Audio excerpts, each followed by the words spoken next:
सीमाच लाईफमध्ये तुमच्या सगळ्यांचं मनापासून स्वागत करते आणि आजचा ब्लॉग आपला दुपारपासून शूट करते आहे. तर आता सगळी कामं वगैरे आवरून झालेली आहे आणि इकडे राजला जरा कामाला लावलेलं आहे दुपारी. तर टी व्ही बघत बसला आहे. म्हटलं म्हणे माझा अभ्यास झालेला आहे. तर म्हटलं चल मला हे नारळाचं साल काढून दे वरचं. मग त्याला जरा नारळ दिले, तर एक दिलं, नंतर दोन दिले आणि पुन्हा तिसरं नारळ घेऊन गेल्यावर राज जरा माझ्याकडे रागानेच बघत होतं की एवढे नारळ काढून काय करणार आहेस तू.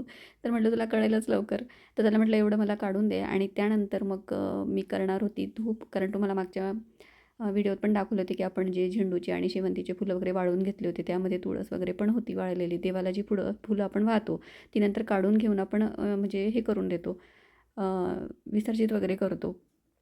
तर मग त्यापेक्षा ते जमा करून छान अशी वाळवून घेतली ना, छान धूप तयार होतं. तर म्हटलं चला आपण पण घरच्या घरी करून बघूया आणि तुमच्याशी शेअर करूया म्हटलं. तर त्याला म्हटलं तेवढं काढून दे, तोपर्यंत मी इकडे माझा एक बेडरूम आवरायचा राहिला होता जरा, मग तो आवरून घेते म्हटलं.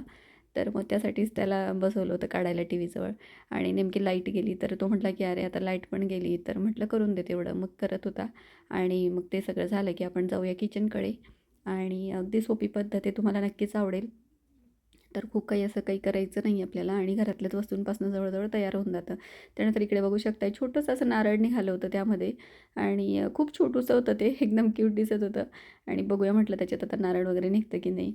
तर आता ते काढलं राजने आणि राज पण म्हणत होता अगदी छोटंसं नारळ निघालं म्हणे मम्मा.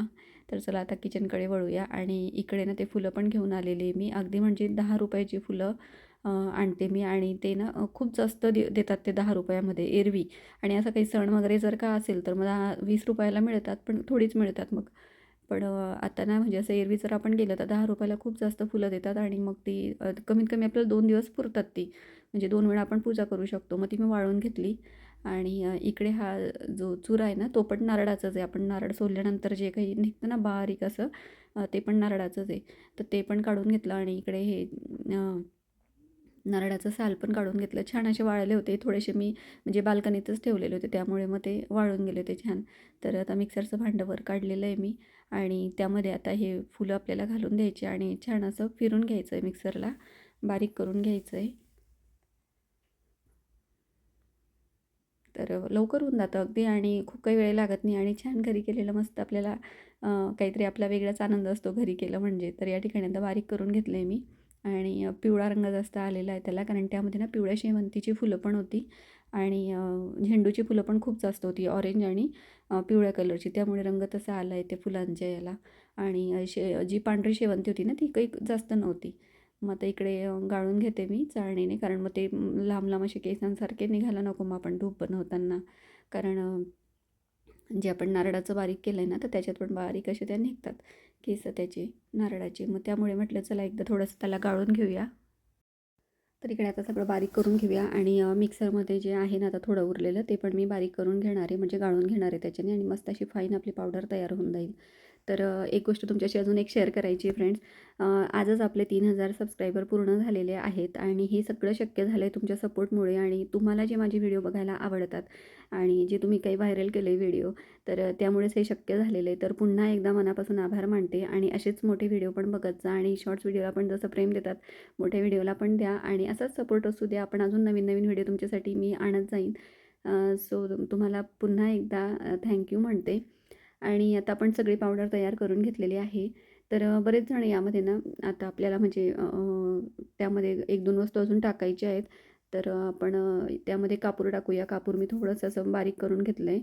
तर एक 10-15 कापराच्या वळ्या होत्या त्या मी मस्त अशा बारीक करून घेतल्या आणि ते टाकून द्यायचं आपल्याला. म्हणजे थोडा फ्लेवर पण पाहिजे, त्याचा सुगंध आला पाहिजे त्यासाठी. आणि त्यानंतर इकडे माझ्याकडे हे अत्तर आहे, म्हणजे ते पण मी टाकणार आहे आणि ते आपल्याला कुठल्याही पूजेच्या दुकानामध्ये मिळतं सहज.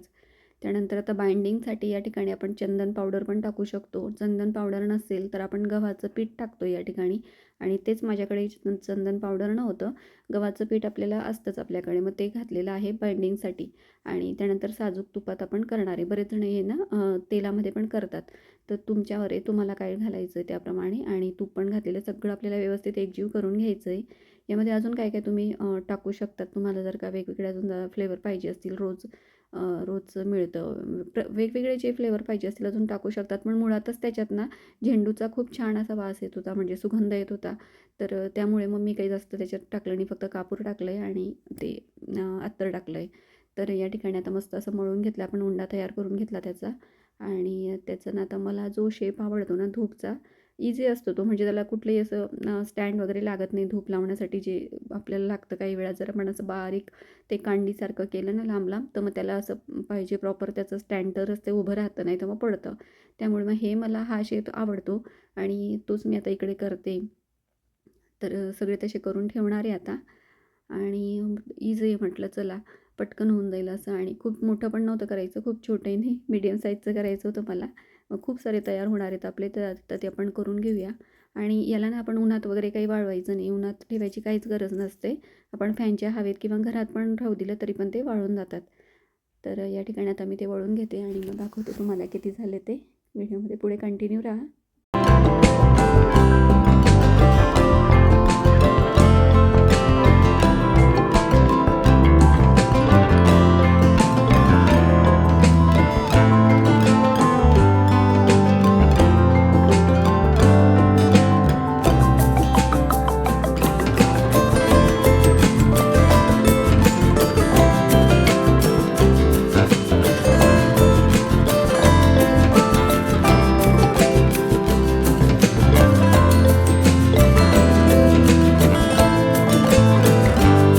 तिकडे आता बघू शकताय तुम्ही की किती खूप सारे झालेत म्हणजे. तर मग आता थोडेसे वाळलेले, म्हणजे आतून ते थोडेसे असतील ओले, पण म्हटलं चला 1-2 आपण पेटवून बघूया पेटतं का. तर इकडे बघा आता लावून दिलं आहे मी आणि थोडंसं पेटू द्यायचं आहे आणि मग त्याला विझवायचं आहे. तर एक मी ऑलरेडी इकडे पेटवून ठेवलं होतं, म्हणून त्याचा धूर पण येतो इकडे. तर चला आता मस्त देवाला वगैरे दाखवू आणि घरात थोडंसं फिरून घेऊया. मस्त अशी पॉझिटिव्ह एनर्जी येते आणि खूप छान वाटतं. आणि स्वतः काहीतरी केल्याचा आनंद तर वेगळाच असतो.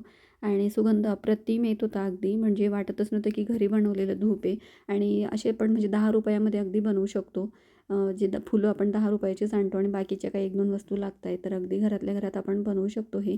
आणि तुम्हाला हा व्हिडिओ कसा वाटला ते मला नक्की कमेंट्समध्ये सांगत जा. आणि व्हिडिओ आवडला असेल ना थोडा पण, तर लाईक शेअर सबस्क्राईब करायला अजिबात विसरत जाऊ नका आणि एक छोटीशी गोड गोड कमेंट्स पण करून जा. तर भेटूया पुढच्या व्हिडिओ फ्रेंड्स, तोपर्यंत बाय.